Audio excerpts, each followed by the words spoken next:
மூத்த பத்திரிகையாளர் திரு ஜென்ராம் அவர்கள் நம்மோடு தொலைபேசி வாயிலாக இணைந்திருக்கிறார். ஜென்ராம் சார் வணக்கம்.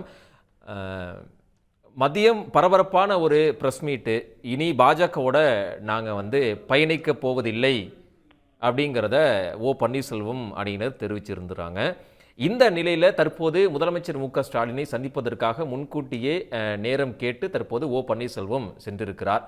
இது தமிழக அரசியலில் எவ்வளவு முக்கியத்துவம் வாய்ந்த ஒரு விஷயமா பார்க்கப்படுது? உங்களுடைய பார்வை என்ன?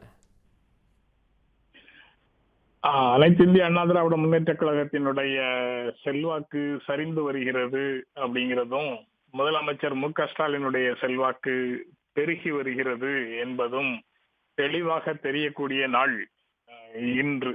ஏற்கனவே அதை திமுகவை ஆதரிக்கக்கூடிய சக்திகளும் கூட்டணியில் இருக்கக்கூடியவர்களும் பேசிட்டு இருந்தாங்க. மக்கள்ல ஒரு பகுதியினர் தொடர்ந்து செயல்படுத்தி காட்டிக் கொண்டிருந்தார்கள்.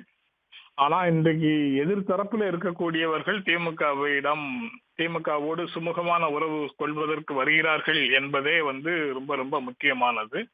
ஓரணியில் தமிழ்நாடு என்று தமிழ்நாட்டுக்கு இழைக்கப்படும் வஞ்சனைகளை எல்லாம் தொகுத்து முதலமைச்சர் ஸ்டாலின் இது போன்ற ஓரணியில் தமிழ்நாடு என்ற முயற்சியை எடுத்ததன் காரணமாக ஓரளவு சிந்திக்கக்கூடியவர்கள் எல்லோருமே வேறு அரசியல் வேறுபாடுகள் இருந்தாலும் அதை தள்ளி வச்சுட்டு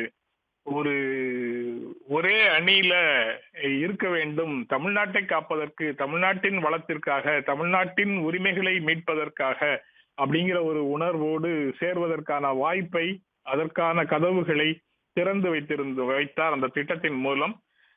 அதற்கு வரிசையாக இன்று ஆதரவு கரங்கள் அந்த திட்டத்தை நோக்கி வருகின்றன அப்படின்னு நினைக்கிறேன். அவர் தனிப்பட்ட முறையில புறக்கணிக்கப்பட்டார் பாஜகவால, அதனால அவர் காயப்பட்டிருக்கிறாரு, அதனால வராரு அப்படின்னு காரணங்கள் இருக்கு. ஆனா அதையெல்லாம் தாண்டி முதன்மையாக எந்த அணியில் இருக்கக்கூடாது அப்படிங்கிறது, அந்த முடிவை அவர் எடுத்திருக்கிறார். இனி திமுக பக்கம் வராரா இல்ல எதிர்த்தரப்பு வேற யாராவது ஒருத்தரோட போறாராங்கிறதுலாம் வேற விஷயம்.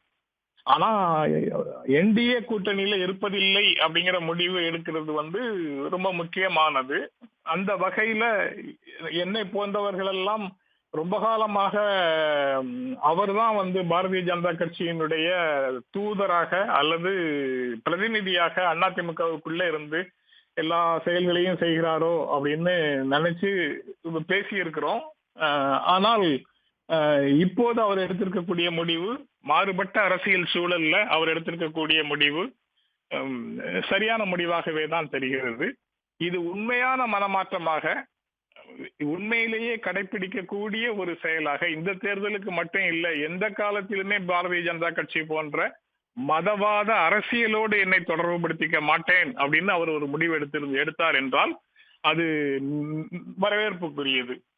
ஆனா இந்த தேர்தலில் அவங்க இடம் கொடுக்கல, அதனால இங்க ஒரு டெம்பரரி அகாமடேஷன், தற்காலிகமாக ஒரு கூட்டணிக்குள்ள அல்லது ஒரு இடத்தை வாங்கிட்டு அதுக்கப்புறம் கொஞ்சம் எம்எல்ஏ ஆனதுக்கு அப்புறம் அடுத்த கட்டமான நகர்வுக்காக மீண்டும் என்னுடைய தலைமையை உருவாக்குவதற்காக அப்படின்னு இந்த மதவாத அரசியலோடு தன்னை போய் ஈடுபடுத்திக் கொள்ளும் சூழல் இருந்ததுன்னா அது வரவேற்கத்தக்கது அல்ல. இப்போது செய்திருக்கக்கூடிய பணி உண்மையிலேயே ரியலைஸ் பண்ணியிருக்கிறதாக இருக்கணும் அப்படின்னு நினைக்கிறேன்.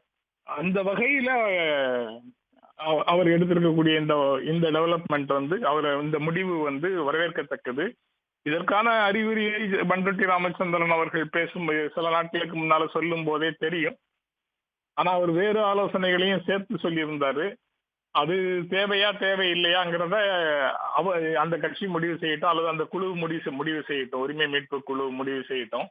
ஆனால் என்டிஏலிருந்து வெளியில என்டிஏவை ஆதரிக்கிறது இல்லை, என்டிஏவுக்கு எதிராகத்தான் இந்த தேர்தலை சந்திப்போம் என்ற அளவில் எடுத்திருக்கிற முடிவு அந்த அளவுக்கு வரவேற்க தகுந்தது அப்படின்னு நினைக்கிறேன்.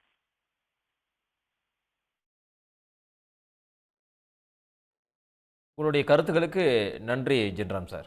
உடனுக்குடன் செய்திகளை தெரிந்து கொள்ள சன் நியூஸ் பெல் ஐகானை கிளிக் பண்ணுங்க.